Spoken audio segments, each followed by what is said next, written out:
வணக்கம் தோழர்களே. தொடர்ந்து அமித்ஷாவை சந்திக்க மறுக்கிற எடப்பாடி, இரண்டாவதாக பெரிய லிஸ்ட் போட்டு 50 தொகுதிகளை கேட்ட அமித்ஷா, இது எல்லாத்தையும் ஓரமா கட்டிட்டு அடிச்சு ஆடி ஆட்டத்தையே மாற்றிய ஸ்டாலின்.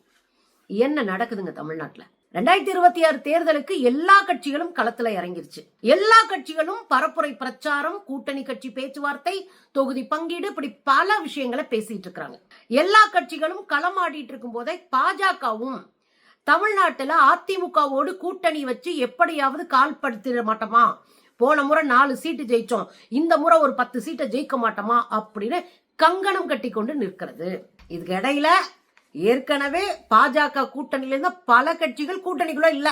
தேமுதிக இல்ல, டிடிவி தினகரன் இல்ல, ஓபிஎஸ் இல்ல, அதுக்கப்புறம் சின்ன சின்ன கட்சிகளாக இருக்கக்கூடிய டாக்டர் கிருஷ்ணசாமி உட்பட யாரும் இல்ல. அப்ப அதிமுக பாஜக கூட்டணியில இருக்கிற 1-2 லெட்டர் பேட் கட்சி எது அப்படின்னா தமிழ் மாநில காங்கிரஸ், ஏசி சண்முகம் போன்ற 1-2 பேர் தான் அதுல இருக்கிறாங்க. அப்ப இந்த கூட்டணி வலுவளந்து நிக்குது. ஏற்கனவே பாஜக மீது மிகுந்த நம்பிக்கை கொண்டு அவங்கள சுத்தி சுத்தி வந்த பலரும் இன்னைக்கு கூட்டணிக்குள்ள இல்ல. இந்த சூழ்நிலையில தான் பெரிய அளவுல பிரச்சாரத்தை எடுத்துட்டு போக முடியாம திணறிக்கிட்டு இருக்க அதிமுக பாஜக கூட்டணி. இதுல கூட்டணி பேச்சுவார்த்தை பற்றி பேசுவதற்கும் பிரச்சாரத்தை செய்வதற்கும் அமித்ஷா வந்தார் இல்லையா தமிழ்நாட்டுல. நேத்தே பார்த்தோம், அவரை ஏர்போர்ட்ல போய் சந்திக்கல. ஏர்போர்ட்ல சந்திக்கல, அவரை வரவேற்க ஆள் போகல. மேடையில நேத்து சாயந்தரம் நடந்த புதுக்கோட்டை மேடையில, பொதுக்கூட்ட மேடையிலையும் எடப்பாடியார் பங்கேற்கல, பொதுக்கூட்டத்திலையும் பங்கேற்கல. அப்ப வரவேற்கல, பொதுக்கூட்டத்துல பங்கேற்கல. அதுக்கப்புறம் மாலையில அமித்ஷாவை சந்திப்பதாக இருந்தது, இரவுல அமித்ஷாவை சந்திப்பதாக இருந்தது. அமித்ஷாவை சந்திக்கிறதுக்கு இரவுலையாவது போவாரு எடப்பாடியார்னு பார்த்தா போகல. எஸ்பி வேலுமணியை அனுப்பி வச்சிருக்காரு. அப்ப இவங்ககிட்ட சிக்கனம்னா செதச்சிருவோம்டான்னு புரிஞ்சுக்கிச்சு போல இருக்கு எடப்பாடிக்கு. இவங்க வச்சு நம்மள செய்ய போறாங்கன்னு பயந்துகிட்டு எடப்பாடியார் சந்திக்கவே மறுக்கிறார். நேற்று எஸ்பி வேலுமணி அவர்கள் தான் 1.25 மணி நேரம் போய் பேசியிருக்காரு. 1.25 மணி நேரம் பேசும்போது கடைசியா அமித்ஷா ஒரு லிஸ்ட கொடுத்திருக்காரு. அந்த லிஸ்ட்ல என்னையான்னு பார்த்தா 50 தொகுதிகளை கேட்கிறாங்க. 5% ஓட்டு இல்லாத ஓட்ட கட்சி, இதுக்கு 50 தொகுதி வேணுமா? 5 தொகுதி கொடுத்தாலே நின்னு ஜெயிக்க வக்கில்லாத கட்சிக்கு 50 தொகுதி ரைட் இருக்கட்டும். இந்த 50 தொகுதியில 30 தொகுதிகள் நாங்கள் கேட்கிற தொகுதி தான் கொடுக்கணும். எந்த மாநில கட்சியாக இருக்கட்டுங்க, தேசிய கட்சிகளுக்கு டமால்னு காலில் விழுந்து மன்னிப்பு கேட்டுருமா? தேசிய கட்சிகள்கிட்ட அப்படியே மொத்தமா சரணடைஞ்சிருமா? இருக்காது இல்ல. தமிழ்நாட்டை பொறுத்தவரையும் அதிமுக மேல நமக்கு 1000 விமர்சனம் இருந்தாலும் அதிமுக ஒரு வலிமையான கட்சியா இருந்திருக்கு, தொடர்ந்து ஆட்சியில் இருந்த கட்சியா இருக்கு, தமிழ்நாட்டை நீண்ட காலம் ஆண்ட கட்சியாவும் இருக்கு. அந்த கட்சி கிட்ட ஒரு லிஸ்ட தூக்கி போட்டு 30 தொகுதி எங்களுக்கு தான் அப்படின்னு அதிமுகவுக்கு ரொம்ப சாதகமான அவர்கள் தொடர் வெற்றியை ஈட்டிய தொகுதியை 30 தொகுதி கேட்கிறாங்க. எப்படியாலும் பாருங்க, நீங்க யார நம்பினாலும் நம்பலாம், சங்கி பயல்களை நம்ப கூடாது, ஈரத்துணி போட்டு கழுத்தறுப்பார்கள், இதுதான் வரலாறு. இது அதிமுகவுக்கு பல வழியில் நம்ம சொல்லிட்டோம். கட்சியை காலி செய்ய போகிறார்கள் சங்கிகள், இதன் மூலமாக உங்களுடைய இருப்பே கேள்விக்குள்ளாக போகிறது. நம்ம பலமுறை சொல்லிட்டோம், ஆனா கேட்கறதுக்கு அங்க நாதி இல்ல. இதெல்லாம் தாண்டி போய் அமித்ஷாவை பார்த்துட்டு வெளியே வந்தார்ல, நீங்க நேர்மையா அங்க ஒரு பேச்சுவார்த்தை நடத்தினீங்க, தொகுதி உடன்பாடு நடத்தினீங்க, அல்லது கூட்டணி கட்சி எப்படி வலுப்படுத்துறது, தேர்தலுக்கான உத்திகள் என்னன்னு பேசுனீங்கன்னு சொல்றீங்கல்ல. எஸ்பி வேலுமணி பத்திரிகையாளர்களை சந்திக்கணுமா வேண்டாமா? ஏங்க அமித்ஷாவை சந்திச்சுட்டு தலை தெறிக்க ஓடுறாருங்க எஸ்பி வேலுமணி, தலை தெறிக்க ஓடுறாரு. பத்திரிகையாளர்கள் கேள்வி கேட்டா தெரிச்சு ஓடுறாரு. அப்ப உள்ள என்ன நடந்துச்சு?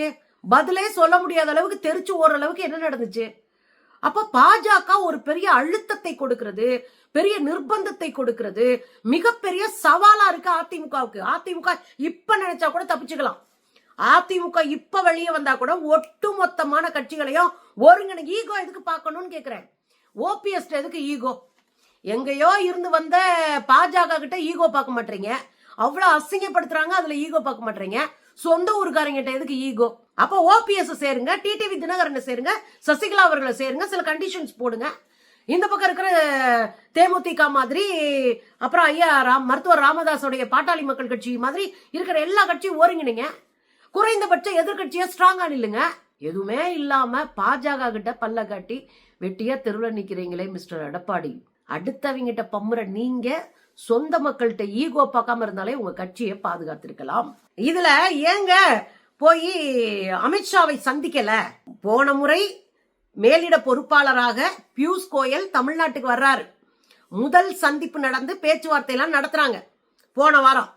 அந்த போன வாரம் பேச்சுவார்த்தைக்கு பியூஷ் கோயல போய் பார்க்கிறாரு எடப்பாடியார். 2ஆம் கட்ட அமைச்சர்களாக இருக்கிற பியூஷ் கோயல் போன்றவர்கள் போய் பார்க்க முடிஞ்ச அமித்ஷாவிற்கு உள்துறை அமைச்சராக அந்த கட்சியினுடைய நான் தான் ஐகான், நான் தான் சாணக்கியன் என்று சொல்லக்கூடிய அமித்ஷாவை ஏன் சந்திக்க முடியவில்லை?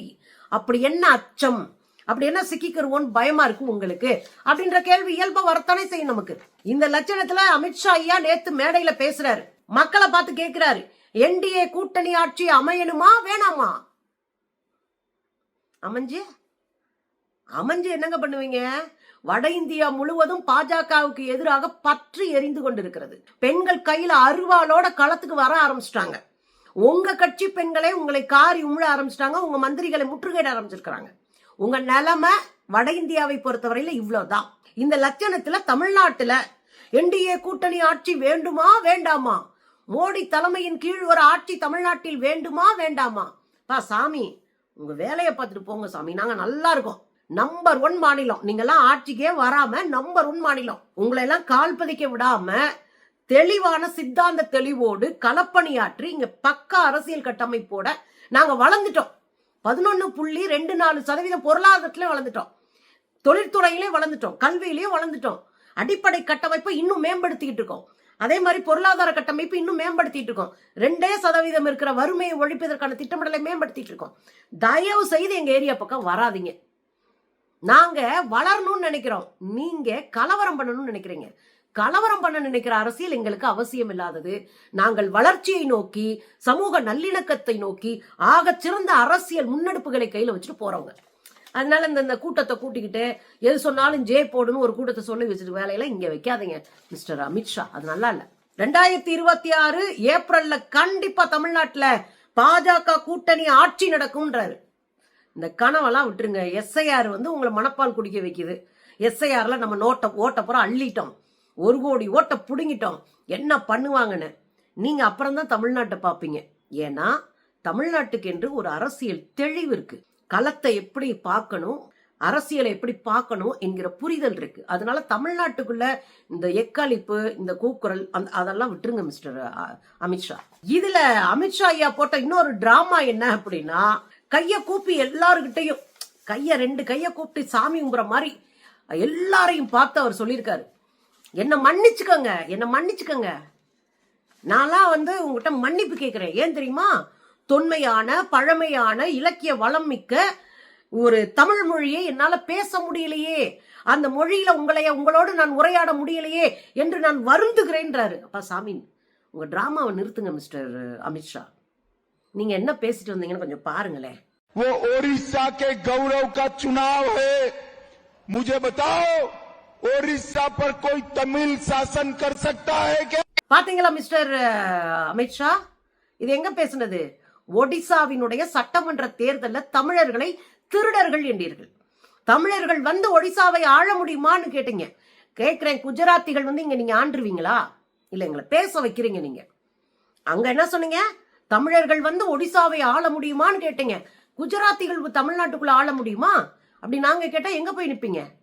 தமிழ்நாடு சமூக நீதி பூமி. இங்க மக்களுக்காக நிக்கிற யார் வேணாலும் தலைவர்களா வருவாங்க, மக்கள் கொண்டாடுவாங்க. நாங்க அப்படிதான் பாக்குறோம். பிழைப்பு தேடி வருகிற தம்பிகளை கூட, வட இந்தியர்களை கூட சகோதரர்களா பாக்குற பார்வை எங்களுக்கு இருக்கு.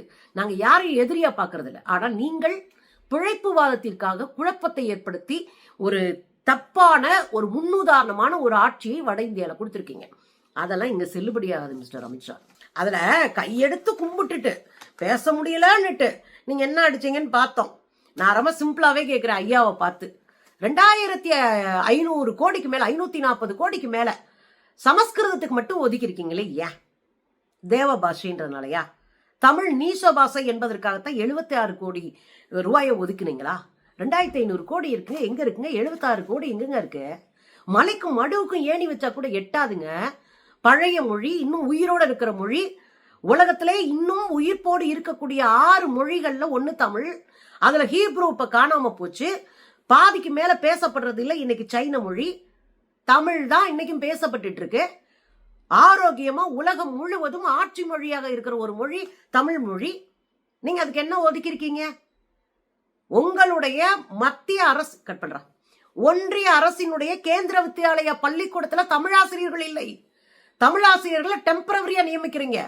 அங்க தமிழ் என்கிற ஒரு பாடத்தையே படிக்க சொல்லித்தராம கொஞ்சம் கொஞ்சமா டிஸ்போஸ் பண்ணிட்டு இருக்கீங்க. எங்க வந்து நீங்க நடிக்கிறீங்க? தமிழர்களுக்கு அரசியல் தெரியும் மிஸ்டர் அமித்ஷா. இங்க வந்து மொழிய வச்சு எங்க கிட்ட அப்படியே ஒரு கண்ணீரை போட்டு ஓட்டா அதை கன்வெர்ட் பண்ணலாம்னா வாய்ப்பே இல்ல ராசா. இங்க வந்து அமித்ஷா கதறிட்டு இருக்காரு, பதறிட்டு இருக்காரு. 30 சீட் வேணும், 50 சீட் வேணும்னு ஆர்டர் போட்டுட்டு இருக்காரு அதிமுகக்கு. ஆனா சைலண்டா சம்பவம் பண்ணிட்டு இருக்காரு ஸ்டாலின். இந்த ஒரு வாரத்துக்குள்ள மட்டும் பல முக்கியமான மாற்றத்தை தமிழ்நாட்டில் நிகழ்த்தி இருக்காரு. 20 ஆண்டுகள் போராட்டமாக இருந்த ஆசிரியர் அரசு ஊழியர்களின் போராட்டத்திற்கு ஒரு தீர்வை நோக்கி கொண்டு செஞ்சிருக்காரு. அவங்க கேட்டது பழைய ஓய்வூதியம்.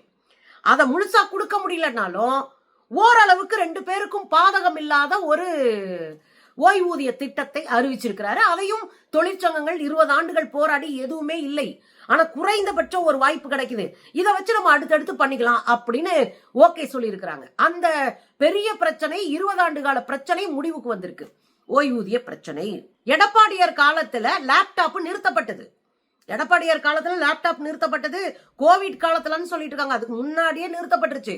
எடப்பாடியார் காலத்துல 2வது ஆண்டே இந்த லேப்டாப் கொடுக்கறதெல்லாம் நிறுத்தப்பட்டுருச்சு. இன்னைக்கு மீண்டும் கல்லூரி மாணவர்களுக்கு, முன்னாடி பள்ளிக்கூட மாணவர்கள் கொடுத்தாங்க, அவங்க அதை பயன்படுத்த தெரியாம 5000 2000 வித்துட்டாங்க. ஆனா இப்போ கல்லூரி மாணவர்களுக்கு வழங்கப்படுகிறது 20 லட்சம் லேப்டாப். அதுல முதல் தவணையா 10 லட்சம் லேப்டாப் கொடுத்திருக்காங்க குழந்தைங்களுக்கு. இப்ப கல்லூரியில படிக்கிற குழந்தைங்க என்ன பண்ணுவாங்க? அவங்களுக்கு ப்ராஜெக்ட் படிக்கணும், அவங்க நிறைய தரவுகளை எடுக்கணும் கூகுள்ல, இப்படி பல விஷயங்கள் இருக்கு.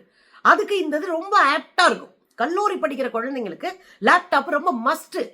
அவங்களுடைய கல்விக்கு அது பெரிய உதவியா இருக்குன்னு கொடுக்கப்பட்டிருக்கு. அது ஒரு பெரிய கொண்டாட்ட மனநிலையை மாணவர்கள் மத்தியில உருவாக்கி இருக்கு.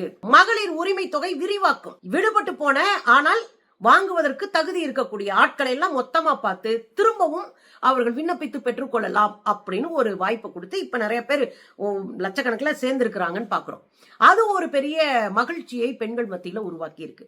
இதை தாண்டி பொங்கல் பரிசா 2.5 கோடி பேருக்கு 3000 ரூபாய் கொடுக்கிறது அப்படின்றதும், பொங்கல் தொகுப்பை கொடுப்பதும் அப்படின்னு நேத்து அறிவிச்சிருக்கிறாங்க. அப்படின்னா சைலண்டா மொத்த ஆட்டத்தையும் புரட்டி போட்டு வேற லெவல்ல சம்பவம் பண்ணி மொத்த தமிழ்நாட்டையும் தனக்காக எடுத்துக்கிட்டு இருக்கிறாரு ஸ்டாலின். அது வேற லெவல் சம்பவமா இருக்கு. பாவம் அமித்ஷா 50,000 தடவை வருவார். எலெக்ஷன் முடிகிற வரைக்கும் இங்கதான் டென்ட் போட்டு இருப்பாரு. ஆனா மக்கள் ஏத்துக்கணுமே, ஏன்னா தமிழ்நாட்டு மக்களுக்கு அறிவு இருக்கே, அரசியல் தெளிவு இருக்கே. அப்புறம் எப்படி மிஸ்டர் அமித்ஷா? ஆழ்ந்த அனுதாபங்கள் மிஸ்டர் அமித்ஷா.